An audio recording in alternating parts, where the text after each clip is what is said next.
नमस्ते मित्रों, मैं हूं यशवंत कानेटकर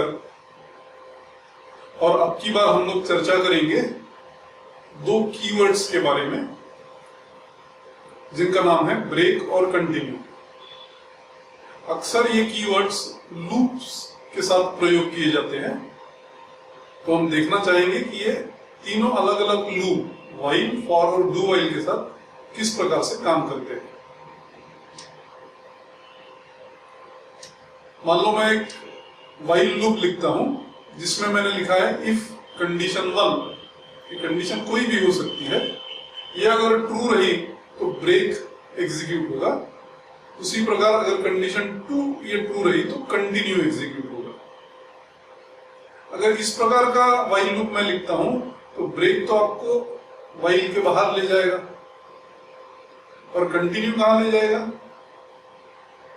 जहां भी आपने कंडीशन लिखी है। इसके कंपैरिजन में अगर मैं ब्रेक और कंटिन्यू का फॉर में प्रयोग करता हूं तो ब्रेक तो आपको मालूम है कि अगर ये एग्जीक्यूट होगा तो कंट्रोल जाएगा फॉर के बाहर, पर कंटिन्यू का अगर मैंने प्रयोग किया और अगर कंडीशन ट्रू रही तो ये आपको कंडीशन पे नहीं ले जाएगा। व्हाइल में कंडीशन पे ले गया कंटिन्यू, और यहां ले जाएगा आपको इंक्रीमेंटेशन पे। और ये इंक्रीमेंटेशन अगर ट्रू है, इंक्रीमेंटेशन होने के बाद में फिर कंडीशन पे तो जाएगा ही, पर सीधा कंडीशन पे नहीं जाएगा। तो एक छोटा सा डिफरेंस है व्हाइल और फॉर लूप में कंटिन्यू के वर्किंग को लेकर के। मैं डू व्हाइल लूप में भी इनका प्रयोग कर सकता हूं। अगर कंडीशन 1 ट्रू रही तो ब्रेक ले जाएगा आपको डू व्हाइल के बाहर, और कंडीशन 2 मान लो सही हुई तो कंटिन्यू ले जाएगा आपको कंडीशन पे। मतलब व्हाइल और डू व्हाइल दोनों में कंडीशन पे पहुंचता है कंटिन्यू का एग्जीक्यूट होने पर, जबकि फॉर लूप में पहले इंक्रीमेंटेशन और बाद में कंडीशन। ये थोड़ा ध्यान रखिए। चलो एक दो और वेरिएशंस देखते हैं। मान लो मैं ऐसा कुछ प्रयोग करता हूं, इफ कंडीशन सम स्टेटमेंट्स और फिर ब्रेक, और इफ कंडीशन कुछ स्टेटमेंट्स और फिर कंटिन्यू।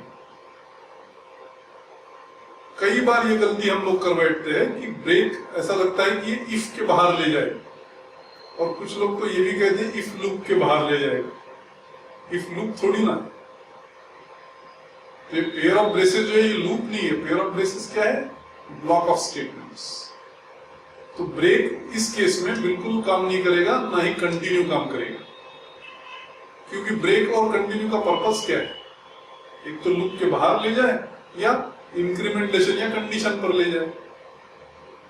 यहां लूप ही नहीं है तो ब्रेक और कंटिन्यू का सवाल ही नहीं पैदा होता। तो ऐसी गलती ना करें जहां आप सिर्फ इफ में ब्रेक लिख बैठे हो या सिर्फ इफ में कंटिन्यू लिख बैठे हो। जब तक लूप नहीं है तब तक ब्रेक और कंटिन्यू को यूज करने का सवाल ही पैदा नहीं है। मान लो अब मैं ऐसे लिखता हूं, अब तो चलना चाहिए ना ब्रेक और कंटिन्यू, दोनों को लूप में लिखा है, पर ये ग्रामेटिकली सही भी रहा तो लॉजिकली गलत है। क्यों? क्योंकि अगर ये ब्रेक का प्रयोग हम लोगों ने इस प्रकार किया तो ये फॉर लूप सिर्फ एक ही बार चलेगा।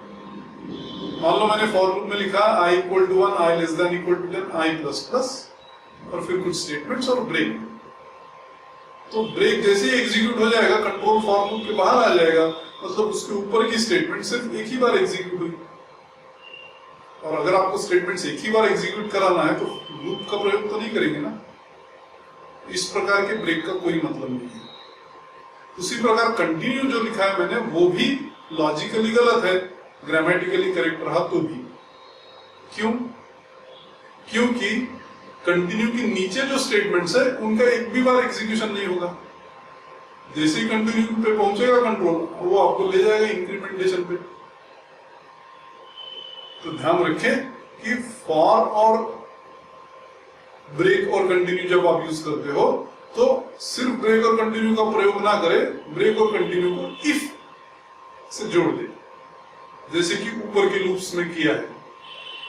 बीच वाला जो लूप है फॉर का, आप देखेंगे गौर से, मैंने लिखा है इफ कंडीशन 1 ब्रेक या if condition 2 break, if condition 2 continue.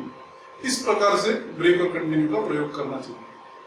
मतलब लूप तो लगेगा पर ब्रेक और कंटिन्यू के साथ इफ भी लगेगा, तभी वो कुछ सेंसिबल तरीके से काम करेगा। धन्यवाद।